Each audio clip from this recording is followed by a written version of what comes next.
திமுக இளைஞரணி செயலாளரும் தமிழ்நாடு துணை முதலமைச்சருமான உதயநிதி ஸ்டாலின் வெளியிட்டுள்ள அறிக்கையில், தனது பிறந்த நாளிலும் கடந்த சில நாட்களாகவும்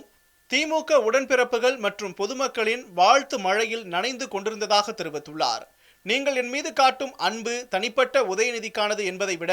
நூற்றாண்டு கடந்த திராவிட இயக்கத்தின் மீதும் பவளவிழா கண்டிருக்கும் நம்முடைய உயிருக்கும் மேலான திமுக மீதும் நீங்கள் வைத்திருக்கும் நம்பிக்கையின் வெளிப்பாடு என்பதாகவே நான் புரிந்து கொள்கிறேன் என்றும் அவர் குறிப்பிட்டுள்ளார். தமிழினத்தையும் நம் பண்பாட்டு அடையாளங்களையும் அழித்தொழிக்க எப்போது சந்தர்ப்பம் கிடைக்கும் என்று காத்திருக்கும் பாசிச பருந்துகளிடமிருந்து ஒரு தாய்க்கோழியாக நம்மை காத்து நிற்கும் நம்முடைய தலைவர் முதலமைச்சரின் படை வரிசையில் முன்னணியில் நிற்கும் ஒரு படைவீரன் என்பதில் எந்நாளும் பெருமை கொள்வதாகவும் அவர் தெரிவித்துள்ளார்.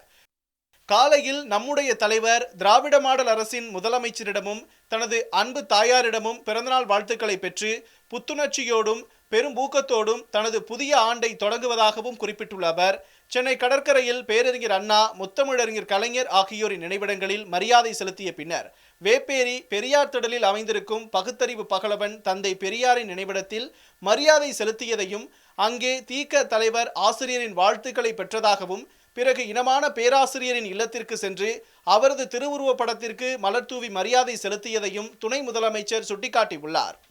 தங்களின் தொட்டில் பிரதேசமாம் கோபாலபுரம் இல்லத்தில் கலைஞரின் திருவுருவ படத்திற்கு மாலை அணிவித்து மரியாதை செய்த பிறகு சிஐடி காலனியில் உள்ள கலைஞரின் இல்லத்திற்கு சென்று கலைஞரின் திருவுருவ படத்திற்கும் மாலை அணிவித்து மரியாதை செலுத்தியதையும் அவர் குறிப்பிட்டுள்ளார். இதற்கிடையில் சென்னை கிழக்கு மாவட்டம் சார்பில் திமுக மூத்த முன்னோடிகள், மாணவர்கள், மகளிர், மாற்றுத்திறனாளிகள், திருநங்கையர்கள் சுமார் 1400 பேருக்கு நலத்திட்ட உதவிகளை வழங்கியதாகவும் அவர் தெரிவித்துள்ளார்.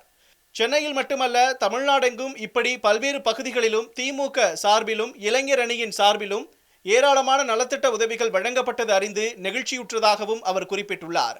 தன் பிறந்த நாளை மக்களுக்கு பயனுள்ள வகையில் கொண்டாடிட வேண்டும் என்ற தனது அன்பு வேண்டுகோளை ஏற்று தமிழ்நாடெங்கும் மாவட்ட திமுக இளைஞரணி உள்ளிட்டவை சார்பில் மக்கள் நலத்திட்டங்களை வாரி வழங்கி தன் பிறந்த நாளை கொண்டாடிய அத்தனை பேரும் போற்றுதலுக்கு உரியவர்கள் என்றும் துணை முதலமைச்சர் நெகிழ்ச்சியுடன் தெரிவித்துள்ளார். இந்த நேரத்தில் அமைச்சர் பெருமக்கள், சட்டமன்ற நாடாளுமன்ற உறுப்பினர்கள், தலைமை கழக நிர்வாகிகள், உள்ளாட்சி அமைப்புகளின் பிரதிநிதிகள், மாவட்ட செயலாளர்கள், ஒன்றிய நகர பேரூர் பகுதி நிர்வாகிகள், இளைஞரணி மாநில துணை செயலாளர்கள், மாவட்ட அமைப்பாளர், துணை அமைப்பாளர்கள் உள்ளிட்ட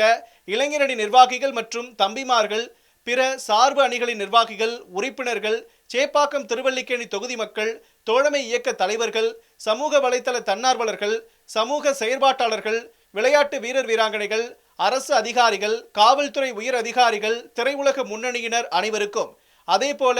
விடியற்காலை முதல் குறிஞ்சி முகாம் அலுவலகத்தின் வாயிலில் சாறை சாறையாக குவிந்து வாழ்த்து மழை பொழிந்த முத்தமிழறிஞர் கலைஞரின் உயிரினும் மேலான அன்பு உடன்பிறப்புகள், குறிஞ்சி முகாம் அலுவலகத்தில் சிறப்பான முறையில் பிறந்தநாள் விழாவை ஒருங்கிணைத்த சென்னை தென்மேற்கு மாவட்ட திமுக செயலாளர் மயிலைத்தா வேலு உள்ளிட்ட நிர்வாகிகள் அத்தனை பேருக்கும் தன்னுடைய கோடானு கோடி நன்றியை தெரிவித்துக் கொள்வதாகவும் துணை முதலமைச்சர் தெரிவித்துள்ளார். தன்னுடைய பிறந்த நாளுக்கு திமுகவினர் அளிக்கும் பரிசுகளிலேயே மிகப்பெரியது என்று தான் கருதுவது,